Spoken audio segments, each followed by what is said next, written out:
Friends, कसे आहात? विद्या रेसिपीमध्ये तुमचं स्वागत आहे. आज आपण रव्याचे आप्पे करूया. चला तर मग 1 वाटी रवा, 1 वाटी दही, 1 वाटी पाणी आणि 1 वाटी पोहे. रवा आपल्याला आता पातेल्यामध्ये टाकायचा आहे. त्यानंतर पोहे आणि दही टाकायचं.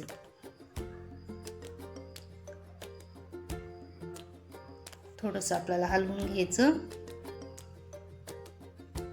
आणि त्यानंतर पाणी टाकायचं आहे. पाणी आपल्याला लागल तसं टाकायचं आहे. जास्त पातळही नाही आणि जास्त घट्टही नाही ठेवायचं.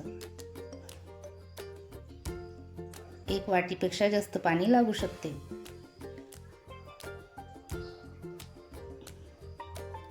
थोडं थोडं करून टाकायचं आहे पाणी.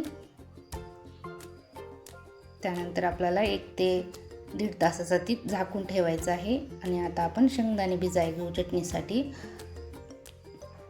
आणि ते 1 तासासाठी भिजत ठेवायचे आहेत. चला 1 तास झालेला आहे. नंतर आपण चटणीसाठी करूया. शेंगदाणे घेतले, हिरव्या मिरच्या 2-3 आणि कोथिंबीर,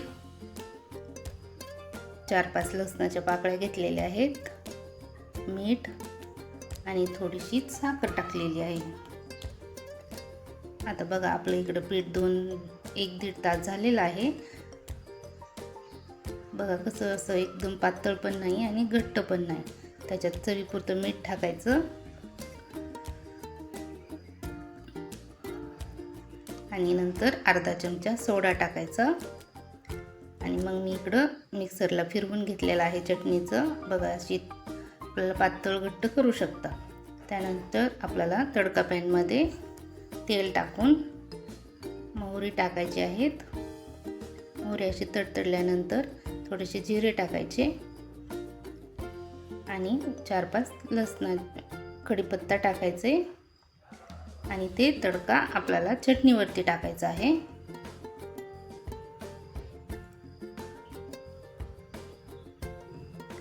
आता बघा इकडं आपलं बॅटर कसं दिसत आहे. एकदम घट्ट पण नाही आहे आणि पातळ पण नाही आहे.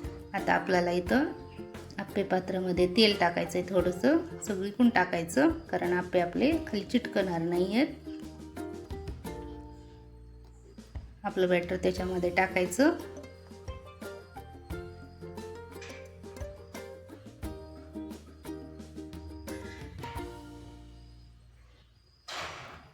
आणि असे झाकण ठेवायचं आपल्याला. त्याच्यानंतर झाकण ठेवून 1 ते 2 मिनटं आपल्याला असे वाफ येऊन देऊ घ्यायचे आहेत. बघा तर कसे दिसत आहेत. त्यानंतर आपल्याला थोडंसं तेल टाकायचं आहे आणि आपल्याला नंतर ते पलटी करून घ्यायचे आहेत.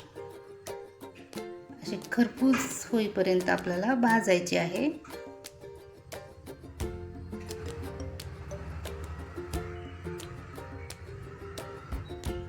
नंतर थोडंसं तेल टाकून आपल्याला आणखीन त्याला भाजायचं आहे.